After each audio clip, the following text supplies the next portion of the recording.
Tugutan na ang pagkaligo sa dagat karon nga ubos na sa General Community Quarantine ang lalawigan sa Sugbo.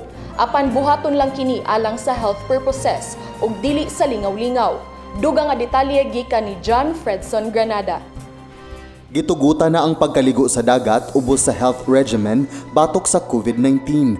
Buot pasabot, alang lang sa katuyuan sa maayong panglawas ug dili sa lingaw-lingaw. Kinilakip sa nakalatid sa Executive Order No. 17 nga giluwatan ni Gobernador Gwen Garcia. Sugod Mayo 20, gitugutan ang pagkaligo sa dagat gikan sa alas 6 sa buntag hangtod alas 12 sa udto. Apan giklaro ni Garcia nga sa kaugalingong lugar lang maligo tungod kay istrikto nga obserbaran sa matag local government unit ang pagdili sa paglabang sa laing LGU. Kung gusto mo maligo sa dagat, atura mo sa inyong kaugalingong dagat sa inyong lungsod.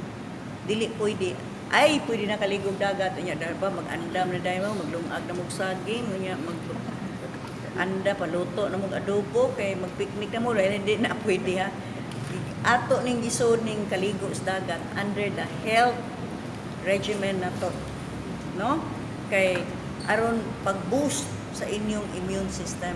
Gitataw ni Garcia nga bisan itugot na ang pagkaligo sa dagat, gidili gihapon ang beach party, beach outing ug team building ug uban pang tigom-tigom sa baybayon. Ana ara sa inyong kaugalingon nga local government unit.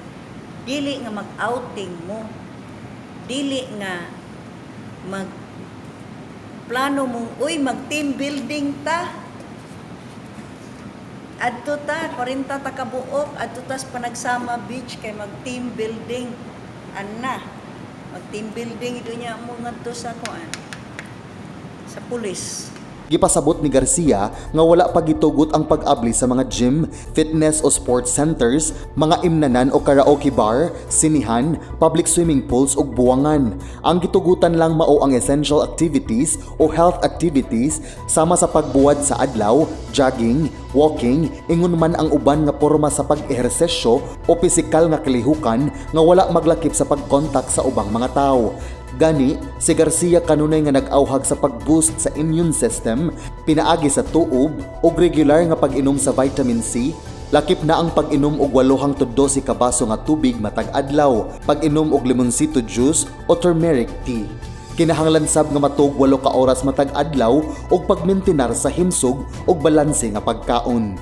Alang sa balita sa Sugbo, kini si John Fredson Granada. Mitugot ang Department of Education nga gamiton ang mga tunghaan isip isolation facility alang sa mga persons under monitoring hangtod Hunyo 15. Nagpasalig ang DepEd nga ang mga classrooms i-disinfect sa di pa moabli ang klase karong Agosto 24. Ania ang detalye. Gi-extend sa Department of Education 7 ang paggamit sa mga local government units sa mga eskwelahan isip isolation centers alang sa mga person under monitoring kon PUM. Mao kini ang nasabutan nila Gobernador Gwendolyn Garcia ug DepEd 7 Director Salustiano Jimenez. Human mabalaka ang mga mayor nga wala na sila'y magamit nga isolation center sa kasabutan sa mga schools division offices ug sa mga LGU. Mamahimo silang mogamit sa mga eskwelahan sa ilang mga lokalidad. Apan kutob lang kini sa Mayo 31. Mitugot ang DepEd 7 nga padayon nga magamit ang mga tunghaan hangtod Hunyo 15. Matud usab ni Jimenez nga kinahanglan nila ipreparar ang mga classroom sa dili pa nila ablihan pagbalik ang klase sa umaabot nga Agosto 24. Ang concern sa mga mayors nga karon ang mga uban nga mga eskwelahan mo ina-identified as quarantine facilities, the DepEd has agreed per your own memorandum of agreement nga inyo napirmahan do naman ay deadline, but they have agreed to extend the deadline, itawag na nila deadliest deadline up to June 15 nga inyong ma-identify as quarantine centers. But after that, gikinahanglan gyud nga i-disinfect na ni kung dunay mga nangaguba murag do na moy obligasyon ang mga local government units aron maandam na ni alang sa pagbukas sa klase karong Agosto. Ang Department of Health mo issue og sertipikasyon nga nagpamatuod nga na-sanitize na ang mga eskwelahan nga gigamit isip isolation center aron masiguro nga luwas ang mga estudyante og magtutudlo nga mogamit. Aduna sab learning continuity plan alang sa mga estudyante nga dili pisikal nga makatungha tungod sa kahadlok sa COVID. Mosunod sab ang tanang institusyon og public health protocol. Mo-provide usab og mga service vehicles ang mga LGU alang sa mga maestra nga nagsalig lang sa pampublikong transportasyon padulong sa mga tunghaan. Alang sa balita sa Sugbo, kini si Paula Mendoza. Mahimo na nga mobisita sa simbahan ang mga Katoliko karon nga ubos na sa General Community Quarantine ang probinsya sa Sugbo. Apan ang mga misa padayon gihapon nga ipaagi sa live streaming. Aniya ang report ni Sheila Gravinez. Karon nga ubos na sa General Community Quarantine ang lalawigan sa Sugbo. Abli na ang mga simbahan sa Romano Katoliko sa probinsya alang sa mga deboto ug matuuhon apan kinahanglan gihapon obserbahan ang health protocols. Ang pagpahigayon sa misa magpabiling gihapon nga pinaagi sa live streaming. Atol sa tigom ni Gobernador Gwen Garcia, uban ni Monsignor Renato Beltran Jr., Chancellor sa Archdiocese of Cebu ni adtong Mayo 19, ilang nasabutan nga ablihan ang mga simbahan apan kinahanglan i-obserbar ang physical distancing. Ilang gituki sa maong tigom kung unsay mga lagda ang ipatuman sa simbahang Katoliko nga karon ubos na sa GCQ ang probinsya sa Sugbo gikan sa Enhanced Community Quarantine. Kay sayod ko nga daghan kaninyo ang gimingaw sa simbahan kundiin mahimo nga kanang kalingkod ra didto mga G ngadto sa labang makagagahom kay mao man na ang balay sa atong Ginoo.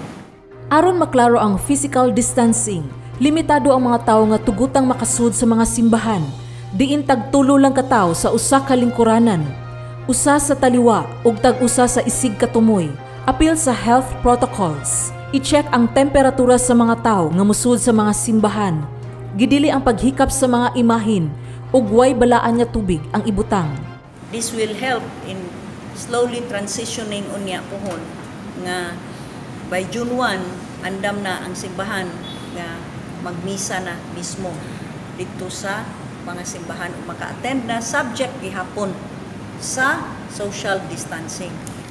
Sigo ni Monsignor Beltran, base sa mga lagda sa Catholic Bishops Conference of the Philippines, tinguha nila nga makamisa na og balik sa mga simbahan sugod sa Hunyo 1. Sumala ni Dr. Jaime Bernadas, Director sa Department of Health sa Central Visayas, nga ubos sa GCQ, gitugot na ang mga misa sa mga simbahan apan istrikto nga ipatuman ang physical distancing.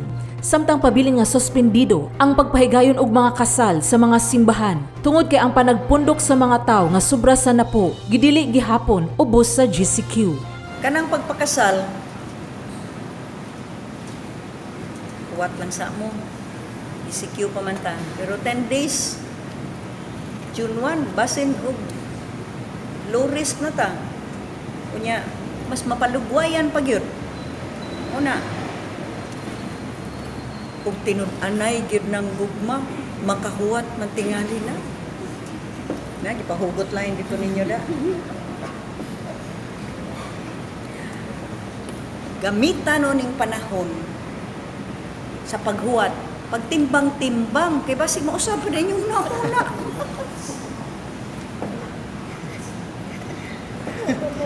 basin pa yun mapakong mo ba hindi kapakong ninyo mabalik ang inyong maing panimuot. Alang sa balita sa Sugbo, kini si Sheila Gravinez.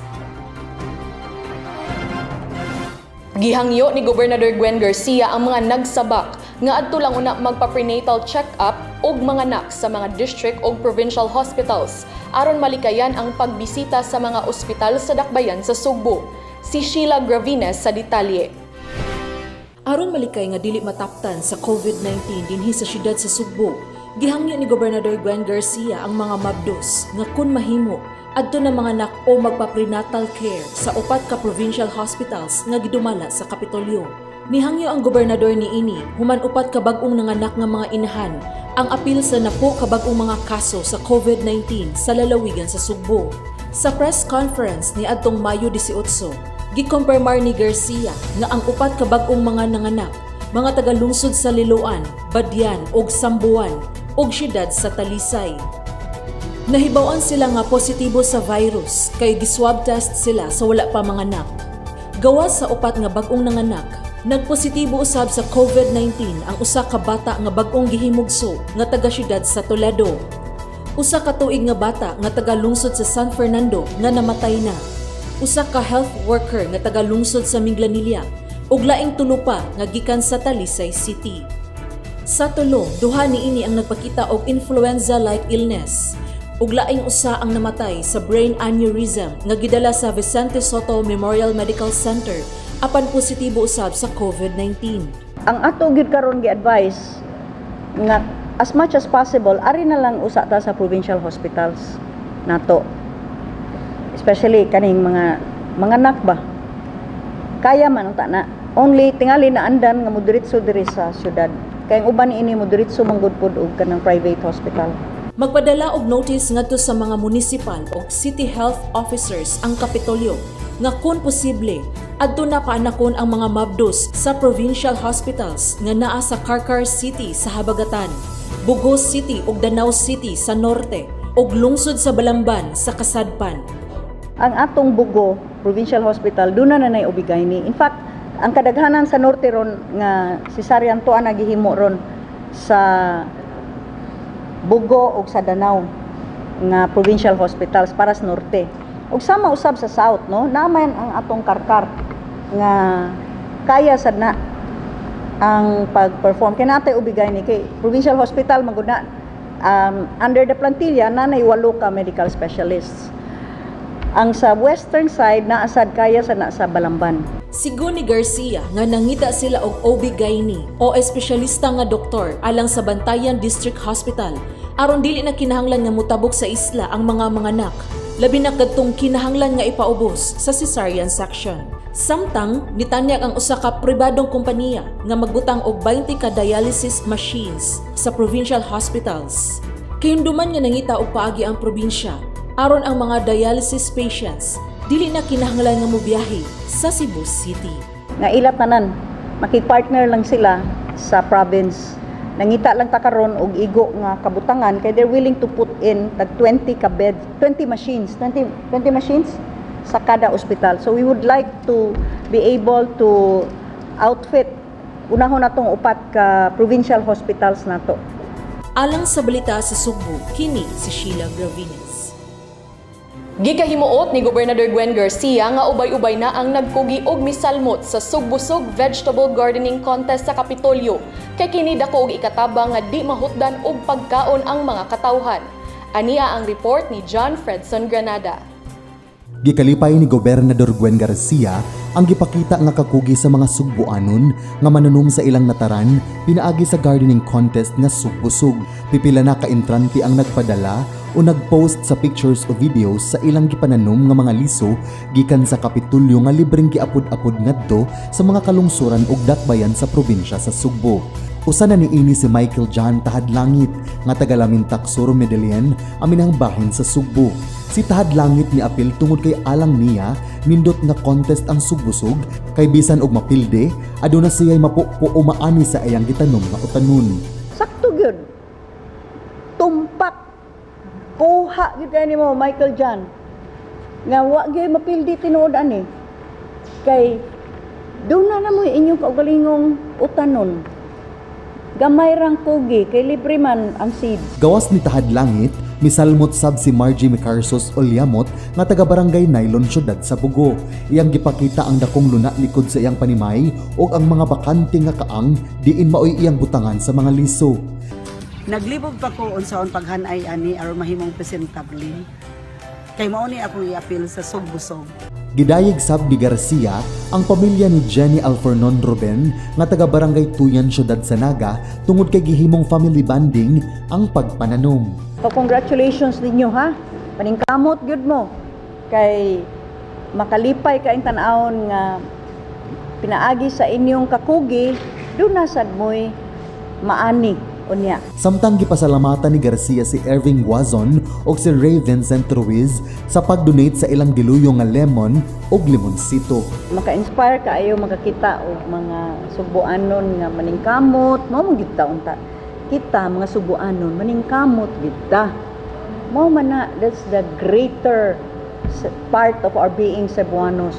Alang sa balita sa Sugbo, kini si John Fredson Granada.